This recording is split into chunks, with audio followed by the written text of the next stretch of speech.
सूरत में ward number 4 में Bharatiya Janata party नी panel जीती है। एक मोटो अपसेट अहींया आगळ थयो छे।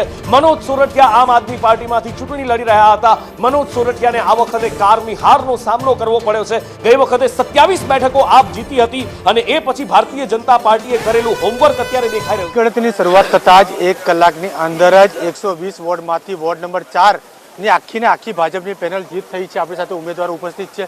શું કહેશો જીત થઈ છે ત્યારે? પહેલાં તો હું મારા વોર્ડ નંબર 4ના તમામ મતદારોનો ખૂબ ખૂબ આભાર માનું છું, જે અમારી ઉપર વિશ્વાસ મૂક્યો છે। એની સાથે સાથે જે અમારા કાર્યકર્તા વોર્ડના પ્રમુખ હોય, બંને મહામંત્રીઓ હોય કે તમામ કાર્યકર્તાનો આ તબક્કે હું ખૂબ આભાર માનું છું। આપ શું કહેશો? જી શું કહેશો? બોલો ને, તમારે શું પૂછવું? જીત મેળવી છે, શું કહેશો ઉમેદવાર? જીત મેળવી છે અમારા પાર્ટીનું શીર્ષક નેતૃત્વ છે। પાર્ટીએ પાર્લામેન્ટથી લઈને સ્થાનિક સુધી બહુ સારા કામ કરેલા। એ કામને જોઈને મતદારોએ અમને મત આપ્યા છે। કયા મુદ્દાઓ લઈને લોકો સમક્ષ ગયા હતા? મુદ્દા વિકાસના જ લઈને ગયા હતા। કયા કયા પ્રકારના વિકાસ? કોઈ પણ વોર્ડમાં આવતા પ્રાથમિક સુવિધા કોઈ પણ સોસાયટીને ઘટતી હોય તો અમે એવી બાંહેધરી આપી છે લોકોને કે જે પણ સુવિધા તમારે ઘટતી હશે અમે પૂરી પાડશું। બિલકુલ જે રીતે વાત કરવામાં આવે વોર્ડ નંબર 4ના જેટલા 4 ભારતીય જનતા પાર્ટીના ઉમેદવારો હતા, તમામે તમામની જીત થઈ છે, જોઈ શકાય છે। બેન, જીત થયું છે, શું કહેશો ઉમેદવાર છો ત્યારે?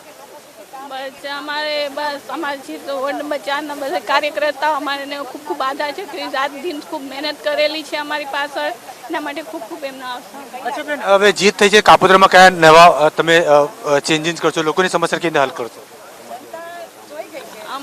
અમે જે બધા લોકોના કામો અમે પૂરા કરશું, બધાને આશા પૂરી કરવાની।